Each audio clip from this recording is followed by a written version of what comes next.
Bonsoir à tous et bienvenue dans cette édition. Il est 23 heures, on regarde les titres. Ouverture à Abu Dhabi de la 15e édition de la semaine de la durabilité. C'est le vice-président de la République Timoko Meles Kone qui représente le chef de l'État, le président Alassane Ouattara. Les chefs d'État et de gouvernement ont planché sur les voies et moyens d'accélérer la mise en œuvre de la stratégie pour la préservation de l'environnement et la promotion du secteur des énergies renouvelables. La libération des emprises du métro d'Abidjan porte au total sur 7 communes du district d'Abidjan. Si plusieurs sites ont été déjà libérés, l'opération connaît néanmoins un ralentissement ces dernières semaines. Plusieurs facteurs sont à la base de ces arrêts. Focus ce soir sur le processus dans le dossier EcoPlus de la rédaction de RTIA. Et puis au Burkina Faso, on en sait un peu plus sur les femmes enlevées à Arminda dans le nord du pays. Leur nombre pourrait se lever à 80. Un témoin affirme que 3 groupes de femmes et non 2 auraient été kidnappés dans 3 localités différentes.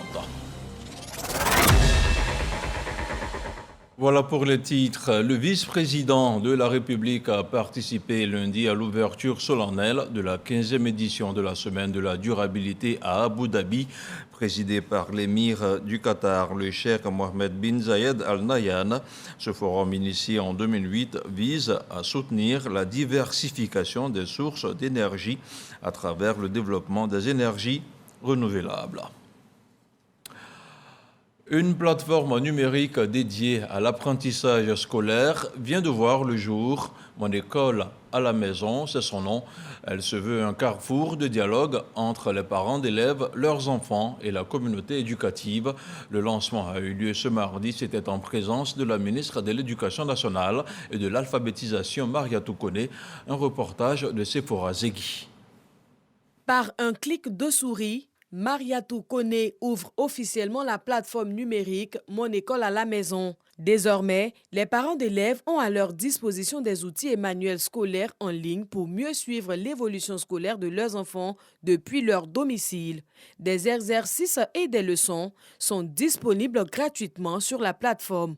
Interrompue depuis 2021, Mon école à la maison est remise en ligne mais adaptée aux normes internationales pour le bonheur des élèves, leurs parents et des enseignants. Je trouve ça bon parce que ça nous permettra, nous les élèves, de pouvoir étudier à la maison et d'améliorer nos résultats scolaires. Cette initiative est le fruit de la collaboration entre l'UNICEF et le gouvernement ivoirien. Grâce à ce partenariat, plus de 6 millions d'enfants auront accès à des cours en vue d'améliorer leur rendement scolaire. Le gouvernement de la Côte d'Ivoire a réussi à numériser tous les programmes scolaires de l'enseignement général préscolaire, primaire et secondaire. Et ça, c'est vraiment unique dans le continent d'Afrique. Ceci était un véritable succès compte tenu du volume de travail réalisé et en temps record.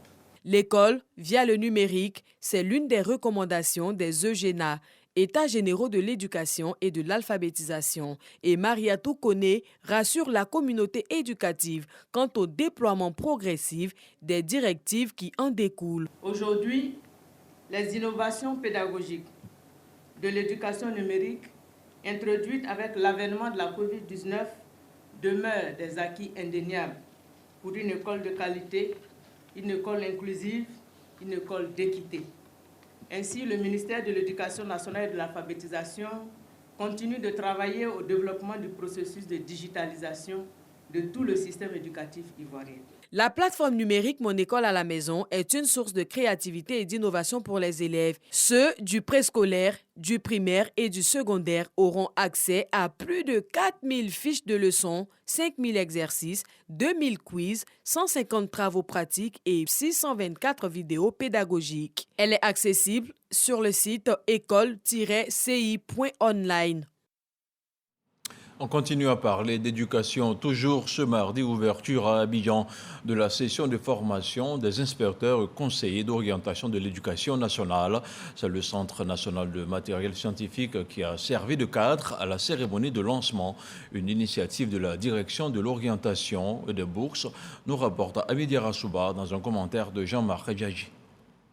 Les inspecteurs et conseillers d'orientation reçoivent des outils pour réduire le taux de décrochage en Côte d'Ivoire. L'analyse des données collectées sur le terrain et des recommandations font partie des temps forts de cette session de formation. Ainsi, le projet LICAM, Mon école, ça m'intéresse, est un test psychotechnique qui est administré aux élèves pour relever le défi de zéro décrochage scolaire en vue d'améliorer le système éducatif. Sur 45 933 élèves ayant effectué le test, on peut estimer que 9 759 élèves, soit 21,25%, présentent un risque de décrochage scolaire. Aujourd'hui, on se retrouve parce que nous avons conçu un guide qu'on appelle le guide d'accompagnement après l'administration du test LICAM.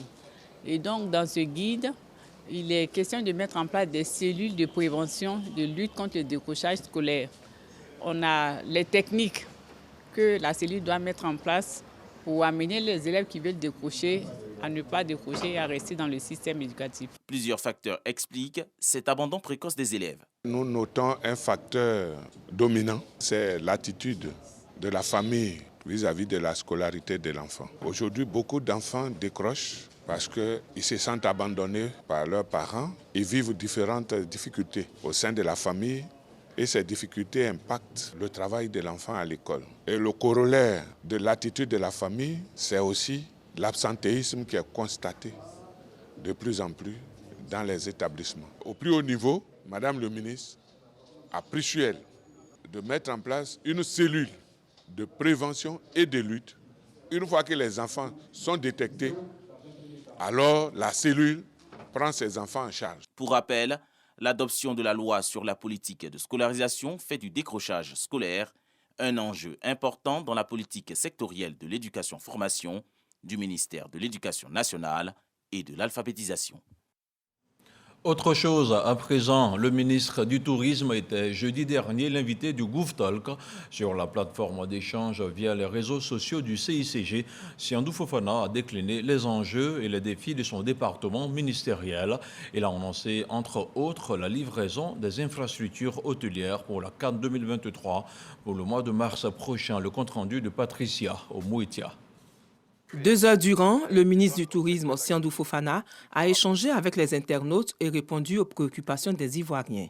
Bien plus, il a rassuré les internautes quant à la capacité opérationnelle d'hébergement des établissements hôteliers à la faveur de la CAN en 2024. Ces actions notables ont permis de réaliser, ce sont 5% de réalisation d'infrastructures hôtelières, augmentant notre capacité d'hôtel de 2200 à un peu plus de 4350 hôtels aujourd'hui. Et nous positionnons avec un peu plus de 64 000 lits. Le tout devrait être agrémenté avec l'ensemble des Airbnb, avec l'ensemble des résidences hôtelières qui portent la capacité des lits à plus de 84 000 lits. Les réformes structurelles et les projets structurants contenus dans la stratégie Sublime Côte d'Ivoire ont été aussi abordés. Les mois qui arrivent permettront d'insuffler la dynamique et d'instituer un cadre réglementaire qui soit en adéquation avec les ambitions affichées par le gouvernement de Côte d'Ivoire qui vise à rentrer dans le top 5 des destinations touristiques du continent africain. Le ministre du Tourisme, Siandou Fofana, a également partagé son optimisme quant à la contribution de l'économie touristique à asseoir une Côte d'Ivoire solidaire à laquelle son ministère travaille pour réaliser ce programme social cher au président de la République, Alassane Ouattara. On ouvre maintenant le dossier EcoPlus de la rédaction de RTI1. Le processus de libération des emprises du métro d'Abidjan affiche à ce jour un taux de réalisation de 95%. Mais l'opération lancée en octobre 2021 connaît aujourd'hui quelques difficultés dans la commune de Port-Boué. Sont pointés du doigt la prise en compte de nouveaux impactés dans la dite commune et le paiement des frais d'indemnisation qui connaissent aussi des ralentissements. C'est le focus de ce soir et l'on en parle dans le dossier EcoPlus de ce mardi. Une idée de Mamadou Kouassi.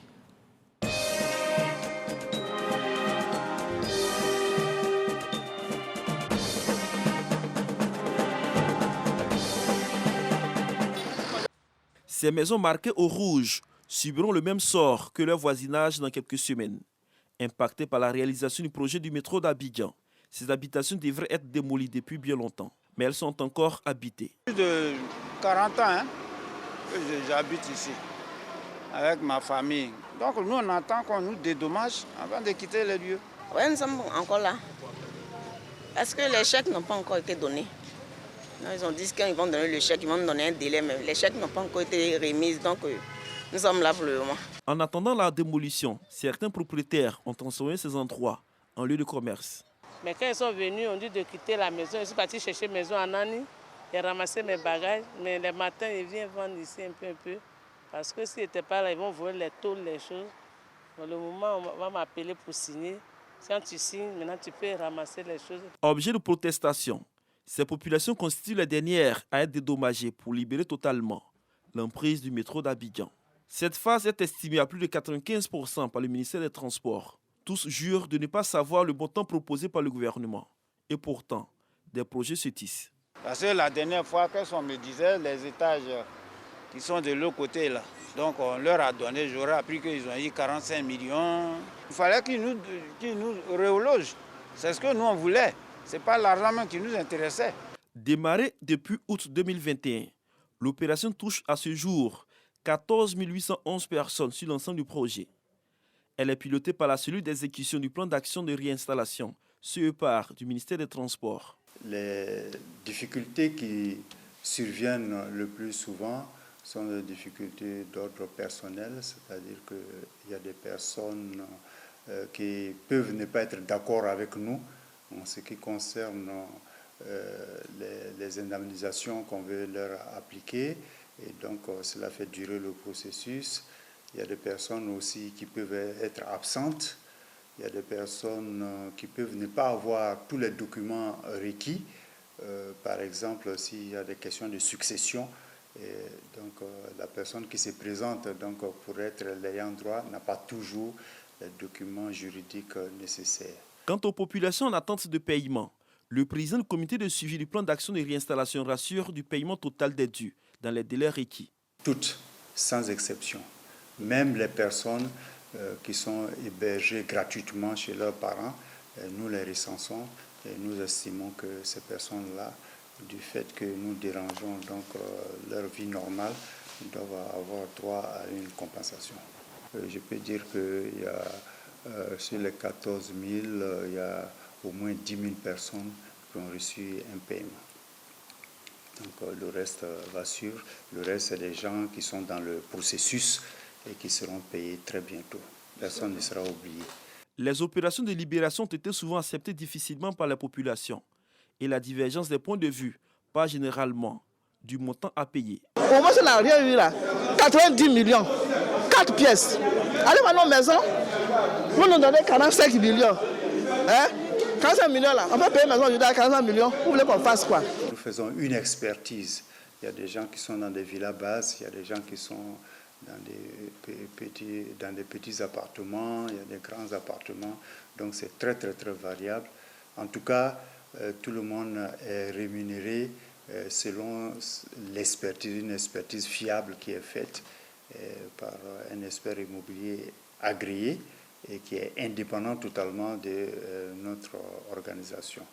Donc, il se peut que, malgré cela, certaines personnes contestent les montants, donc elles font une contre-expertise et nous les confrontons. Et les rencontres d'explication avec la population, surtout celles de Port-Boué, sont régulières. À son cabinet comme dans les locaux de la mairie, le ministre Amadou Koné explique le bien fondé du projet tout en donnant des assurances aux populations. Le ministre des Transports se rend fréquemment sur le site libéré pour s'assurer de l'évolution des travaux.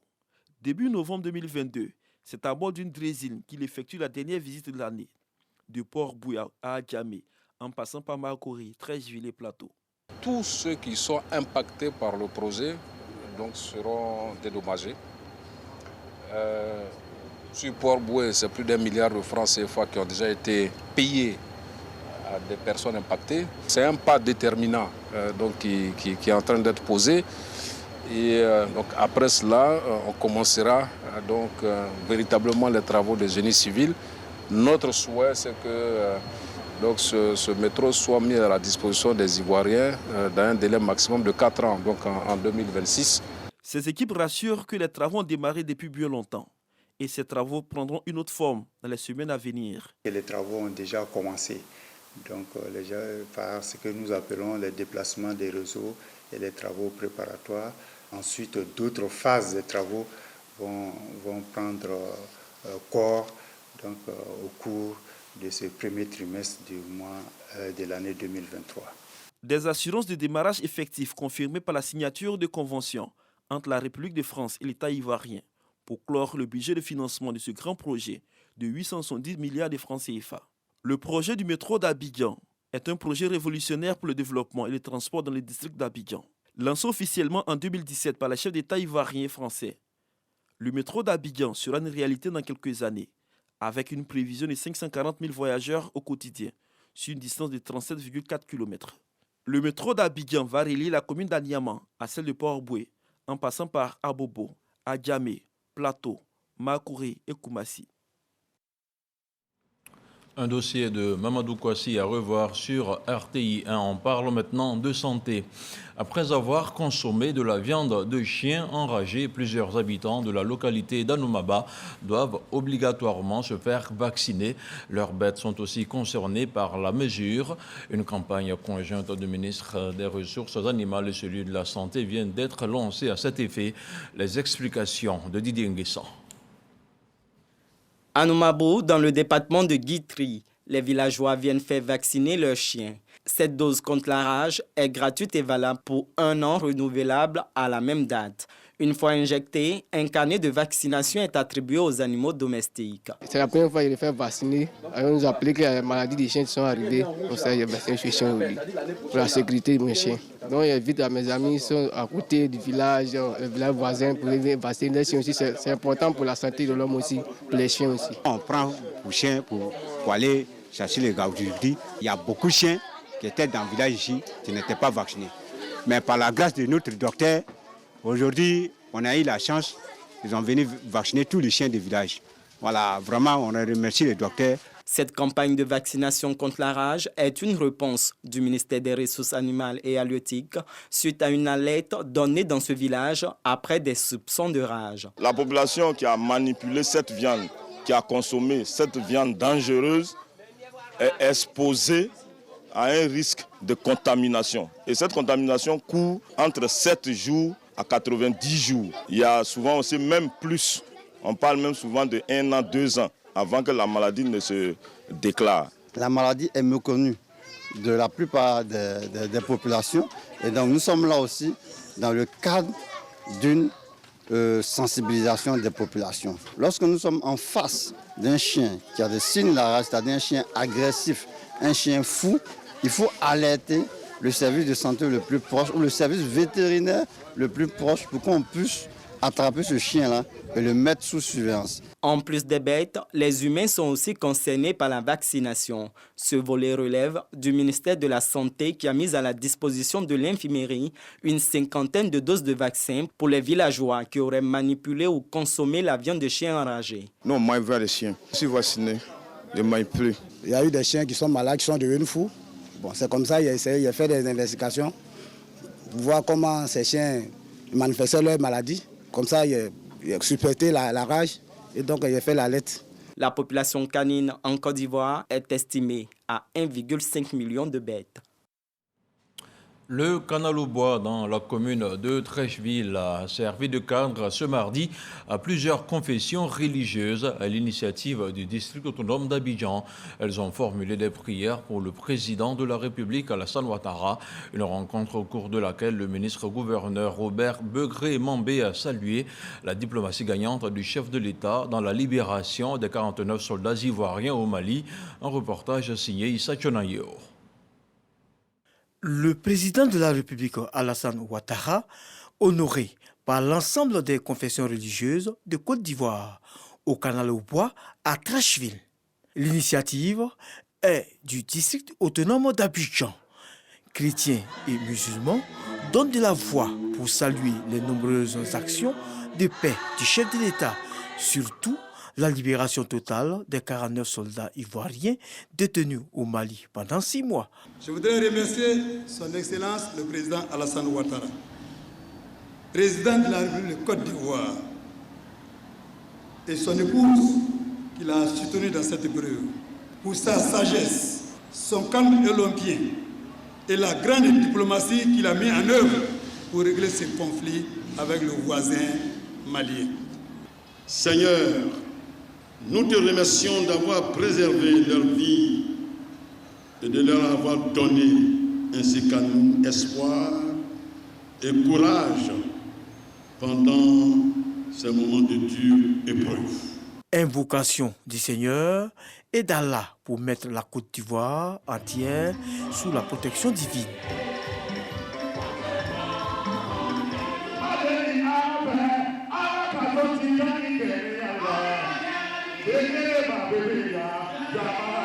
Ce moment exceptionnel est une occasion pour le ministre-gouverneur d'exprimer sa gratitude au président de la République pour sa diplomatie gagnante. La miséricorde de Dieu s'est mise en mouvement pour inspirer son Excellence, le président Alassane Ouattara, notre bien-aimé président, en lui insufflant par l'Esprit Saint courage, patience, résilience, confiance, assurance, sérénité, pour finalement l'instruire de la loi de l'amour pour le Mali et pour les Maliens. Pour lui, la paix vaut son pesant d'or sous la gouvernance du président Alassane Ouattara. On lui a présenté les injures internationales. Il a préféré le silence du sage. On lui a présenté la souffrance dans son cœur. Il a préféré assumer cette souffrance dans son cœur. On a fait trembler le pays tout entier pour nos 49 braves soldats. Il a confié leur vie au Seigneur. On lui a mis le feu sur le dos pour lui briser sa résilience. Dieu a mis le feu de l'assurance. Pendant toute cette épreuve, Dieu ne l'a jamais abandonné. Dieu était toujours à ses côtés. Les religieux appellent les Ivoiriens à la paix et à accompagner le chef de l'État dans toutes ses actions de développement pour le bonheur de la Côte d'Ivoire. Politique, à présent, le candidat du RHDP dans la commune de Yopougon pour les élections municipales poursuit ses rencontres avec les différentes communautés. Adama Bictogo a communié le week-end dernier avec les ressortissants du Denguélé et du Worodougou vivant dans la commune. Il leur a confié sa candidature. Un reportage de Michel Digré. Adama Bictogo face à la communauté du Denguélé vivant à Yopougon donne les motivations de cette rencontre. Je suis venu donc confier ma candidature au chef du Denguélé. Je suis l'homme de mission d'Alassane Ouattara. En me portant, en m'accompagnant, c'est pas moi que vous allez porter, c'est le fils de Nabintou Cissé. Les cadres du Denguélé sont réceptifs au message. Il s'agit pour l'ensemble du Denguélé de tout mettre en œuvre pour que le bien qu'Alassane vient de faire pour le Denguélé, de choisir un de nos fils comme candidat au niveau de Yopougon, nous puissions l'honorer. Les femmes du Denguélé, de la commune de Yopougon, sont debout comme une seule personne pour dire Djarassa. Le Djarassa, nous sommes engagés avec Bictogo jusqu'à la victoire. À quelques encablures de là, c'est la communauté du Worodougou qui manifeste son soutien à la candidature d'Adama Bictogo. À 100% pour le candidat du docteur Alassane Ouattara, à 100% pour Adama Bictogo. Le bail de confiance est ainsi renouvelé, notamment avec les femmes du département de Séguéla. Partout où mes soeurs, mes frères auront besoin de moi, je serai là. Oui, je serai là parce que ce combat que nous avons mené pour la justice en Côte d'Ivoire, beaucoup d'entre vous ici ont accompagné cette bataille sans rien demander. Et les femmes de Séguéla, je vous connais. Je connais votre lutte, je connais votre combat. Adama Bictogo s'est engagé à soutenir les différents projets que lui soumettront toutes les associations de femmes de Yopougon. RHDP, toujours le secrétariat national du parti chargé de la mobilisation, a rencontré samedi dernier la population du district d'Abidjan. Un seul point était à l'ordre du jour, la remobilisation de la base pour les échéances futures. Plusieurs chefs coutumiers ont participé à la rencontre. Ahmed Traoré, Jean-Marc Djadji pour le commentaire. La bonne nourriture, c'est le SMIC, le salaire minimum garanti. Mais ce salaire minimal-là, avant Ouattara, on savait comment c'était. Aujourd'hui, c'est passé à 75 000 francs. C'est par cette déclaration que le secrétaire national de ce parti, chargé de la mobilisation, a planté le décor de sa rencontre avec les populations du district d'Abidjan. Au cours de ce rendez-vous avec les différents chefs coutumiers représentant toutes les régions du pays, Louis Kwaku Abonouan et ses collaborateurs ont ratissé large pour le compte du RHDP. Une rencontre qui, selon lui, permettra de remobiliser la base pour les échéances électorales à venir. Notre secrétariat a un programme de travail qui tient sur 3 axes. Il y a l'axe 1 qui nous permet d'adresser la mobilisation extra-RHDP. Nous allons au contact des populations dans les villes, dans les villages et dans les campements. Et vous avez l'axe 2 qui est la mobilisation intra-RHDP. Nous faisons cela avec donc, les autres secrétariats nationaux parce que nous sommes transversales et ça nous permet donc de galvaniser, de motiver, de permettre à nos militants et ses partisans d'être déterminés, d'être axés sur la discipline. Ensuite, vous avez l'axe 3 que nous avons baptisé donc activité de diligence, qui nous permet donc de saisir toutes les diligences qui, n'est-ce pas, s'imposent au RHDP, car la vie d'un parti politique aussi est, n'est-ce pas, tributaire des contingences d'actualité nationale et internationale. Les différents chefs coutumiers représentant toutes les régions du pays s'engagent à relever les défis futurs. 51% de la population ivoirienne vit aujourd'hui dans les cités urbaines. C'est un fait du dernier recensement national. Et donc les leaders de ces communautés-là, le parti qui prend son bâton de pèlerin pour aller les voir, cela nous satisfait parce que nous ne sommes pas des chefs de village, nous ne sommes pas des rois, mais ce que nous sommes, c'est comme des élus presque, parce qu'en ville, on vous prend, parce que vous êtes capable de réunir les gens et d'unir les gens et d'œuvrer pour la paix et la cohésion sociale dans votre communauté. Les émissaires du RHDP ont par ailleurs exhorté les populations d'Abidjan à continuer d'investir le terrain. Objectif, rallier les personnes encore sceptiques à la cause de leur formation politique. On parle maintenant d'économie numérique avec cette signature de convention entre l'entreprise Kipux Afrique et l'École supérieure africaine de TIC en toile de fond. Il s'agit de faciliter l'accès aux stages pratiques pour les apprenants de l'ESATIC. Retour sur les enjeux de cette signature de partenariat avec Dangui Dangui. Toujours à la recherche de solutions technologiques pour juguler les problématiques de mobilité et de sécurité routière, Kipux Afrique, structure spécialisée dans ce domaine, s'appuie sur l'expérience et le savoir-faire de l'École supérieure africaine des TIC, ESATIC.